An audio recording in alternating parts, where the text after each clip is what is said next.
Hello दोस्तों, आप सभी का स्वागत है हमारे YouTube चैनल कविंदर भैया पर। तो दोस्तों, आज हम लोग कक्षा 6 का हिंदी पढ़ेंगे।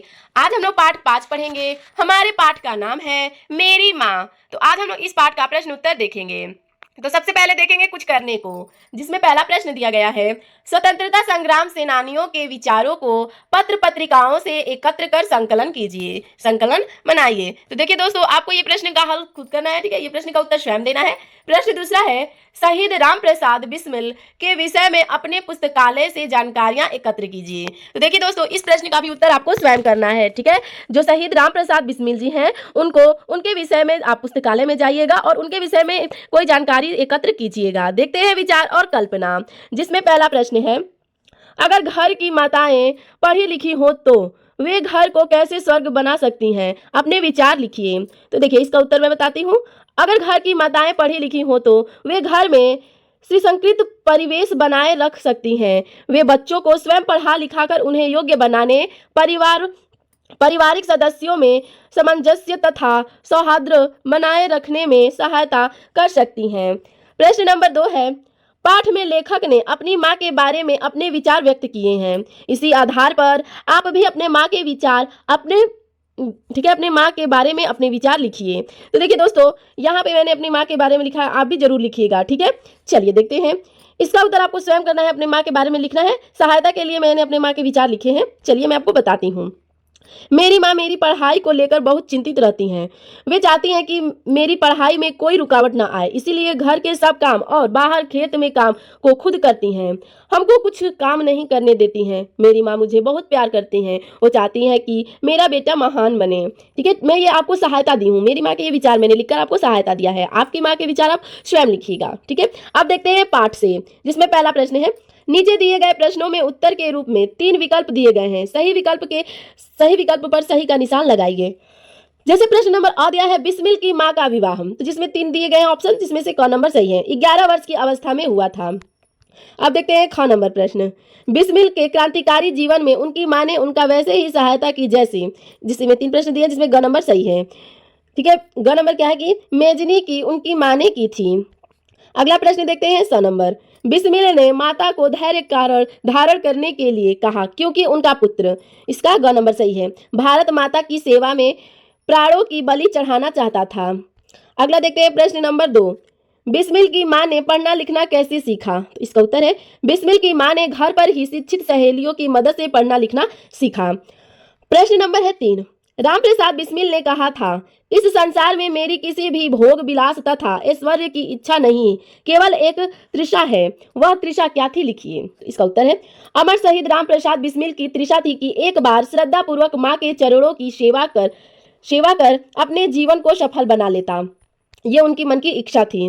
अगला है प्रश्न नंबर 4, इस पाठ को किन किन बातों ने आपको प्रभावित किया और क्यों? तो देखिए दोस्तों, आप इस पाठ को जरूर पढ़िएगा और किन किन बातों ने आपको प्रभावित किया ये लिखिएगा। मुझे किन किन बातों ने प्रभावित किया मैं आपको बताती हूँ, ठीक है।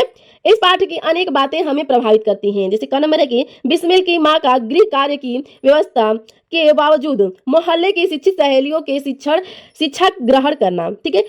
जो बिस्मिल की माँ थी, उन्होंने अपनी शिक्षित जो सहेलियां थी मोहल्ले की जो थी, उनको बुलाया और उनसे शिक्षित बातें सीखी, शिक्षित हो गई। ये बातें बहुत अच्छी लगी।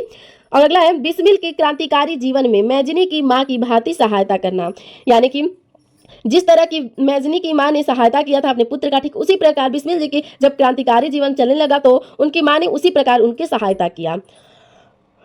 ग नंबर है, बिस्मिल की मां के प्रति अटूट श्रद्धा, ठीक है। अगला देखते हैं भाषा की बात, जिसमें पहला प्रश्न है, प्रबंध में प्र, परिश्रम में परि, अवलोकन में औ, निर्वाह में निर उपसर्ग लगे हैं। इन्हीं उपसर्गों की सहायता से 3 नए शब्द बनाइए। चलिए देखते हैं। प्र, इससे होगा प्रवेश, प्रयोजन और प्रमुख। परि, इससे होगा परिमाण, परिवेश और परिक्रमा। औ, इससे होगा अवशेष, अवमानना, अवगुण। निर, इससे होगा निर्जन, निरक्षर और निर्जीव। आगे देखते हैं प्रश्न नंबर 2, अवर्णीय में य और धार्मिक में इक प्रत्यय है। इन प्रत्ययों की सहायता से 4 नए शब्द बनाइए।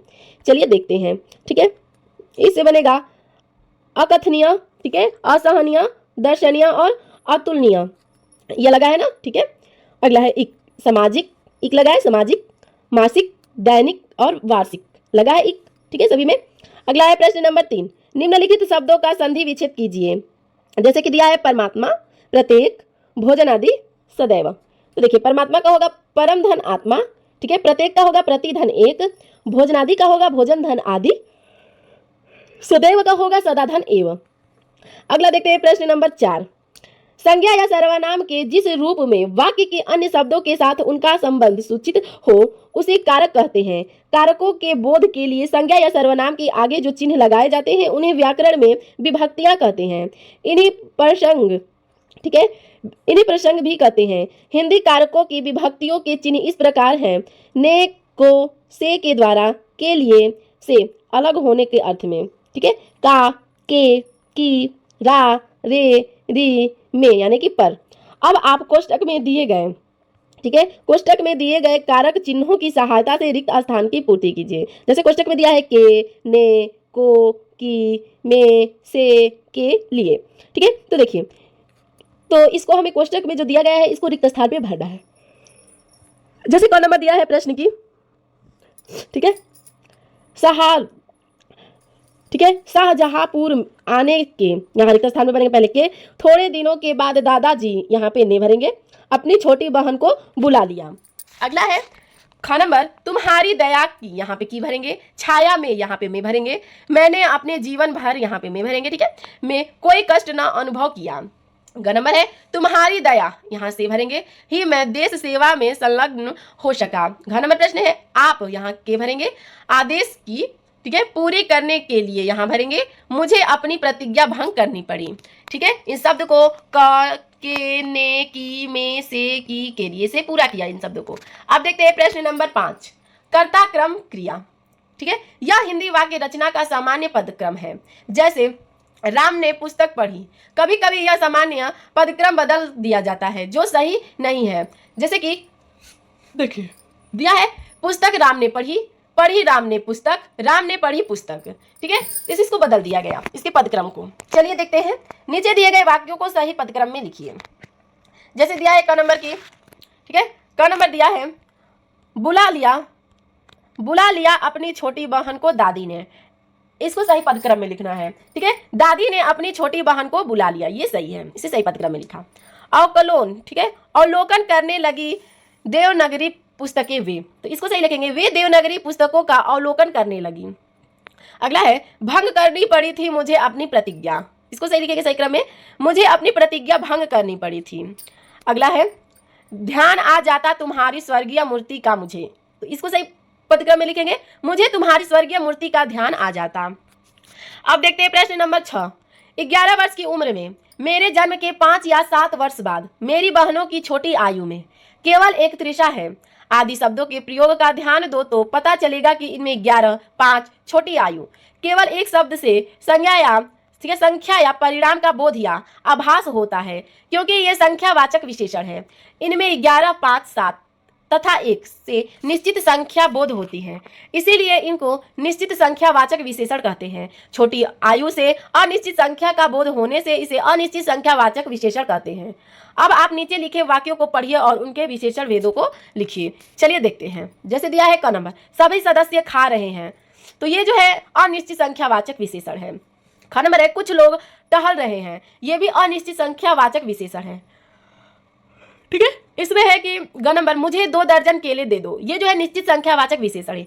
दोस्तों इसको क्या करना है, देखिए जैसे कि इसमें दिया है कि सभी, तो सभी में संख्या नहीं दिया गया है कि 5 से 7, 8, 10, 12 ऐसा नहीं लिखा गया है, इसलिए ये अनिश्चित है। लेकिन ये 2 दर्जन दिया गया है, यानी कि ये कह रहा है कि मुझे 2 दर्जन, अगर ये कहता है कि मुझे बहुत सारे केले दो तो ये जो है अनिश्चित होता, लेकिन ये बता दिया कि मुझे 2 दर्जन केले चाहिए, तो ये जो है निश्चित हो गया है। मैंने 4 रुपए का आम खरीदा, तो ये जो है निश्चित संख्यावाचक विशेषण है। तो दोस्तों इसमें इतना ही प्रश्न उत्तर था। अगर आप और वीडियो देखना चाहते हैं तो आप डिस्क्रिप्शन में जाकर प्लेलिस्ट में सारे वीडियो देख सकते हैं। और दोस्तों आपको हमारा यह वीडियो कैसा लगा हमें कमेंट में जरूर बताइएगा। धन्यवाद।